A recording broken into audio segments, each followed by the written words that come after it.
¿Qué tal, chicos? Bienvenidos a este video acerca del tema 11 de Ser humano en sociedad. Estamos viendo el tema de materialismo histórico. Vamos a recapitular bien. El materialismo histórico es una teoría sociológica creada por Karl Marx y Federico Engels. Surge a partir de la dialéctica hegeliana. Vamos a establecer lo que es la dialéctica hegeliana en este momento. Para la dialéctica hegeliana necesitamos entender la idea de tesis, antítesis y síntesis. Para la dialéctica, sobre la dialéctica hegeliana, el desarrollo de las sociedades, como lo va a plantear Marx, se da en esta lucha de fuerzas contrarias, que en este caso va a ser la tesis, una afirmación, una verdad o una situación dada. La antítesis, que es una oposición a la tesis, es decir, una idea o una situación que va en un sentido contrario, y la lucha de ambos para al final resultar en una síntesis.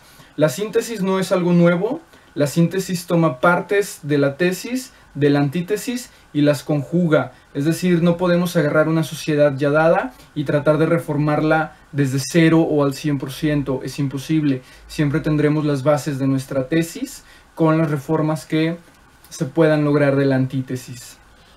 Entonces esta lucha de contrarios va a ser muy importante para la dialéctica hegeliana y sobre todo para el materialismo histórico, que es en lo que se fundamenta.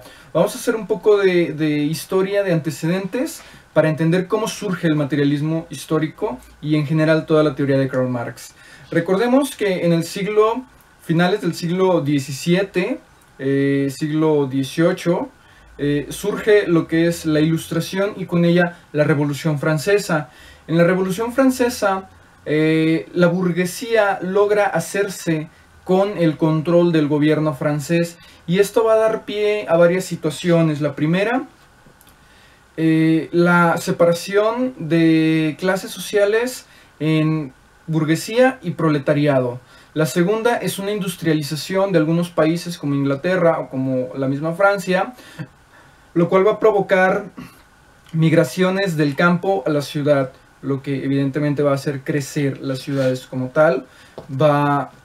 Esto va a generar una sobreoferta de fuerza de trabajo, es decir, de personas que quieren trabajar, lo cual va a ser una condición favorable para la burguesía porque podrá abaratar los sueldos o la oferta del sueldo por sus trabajos. Es decir, como hay muchos trabajadores que quieren hacer el mismo trabajo, pues el patrón puede pagar lo que él quiera, y si uno no quiere el trabajo, bueno, habrá otro que sí lo quiera.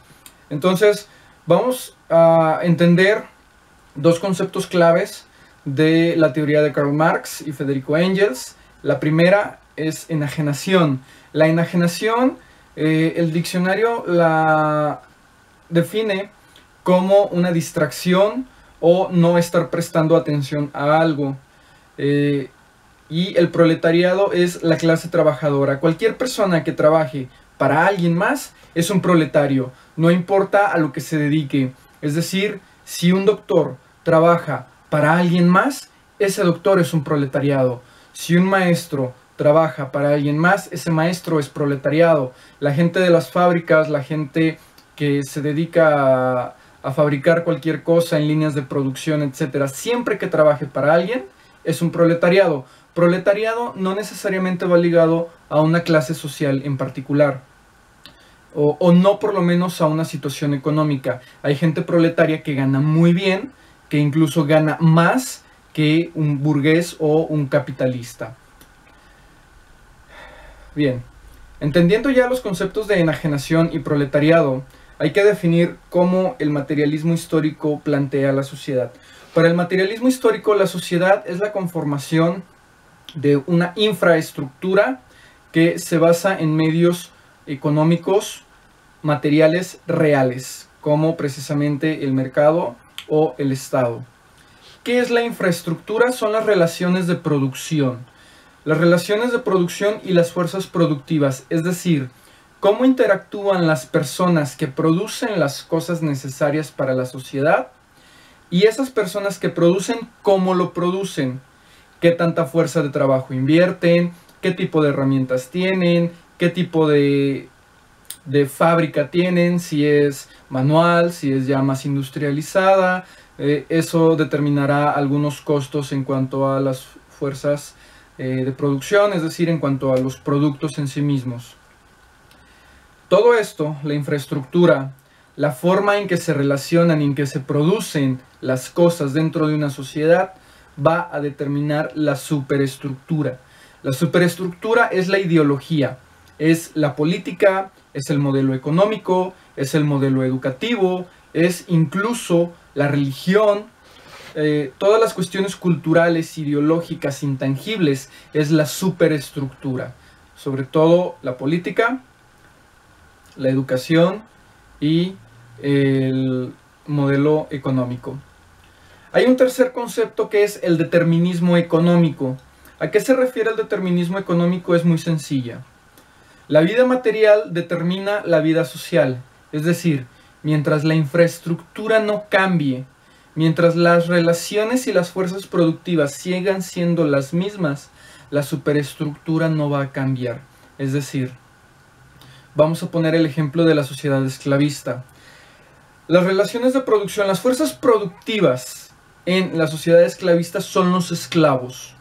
Son ellos la fuerza productiva como tal. Pueden ser vistos como herramientas de trabajo o incluso como mercancías. Pueden ser vendidos y comprados.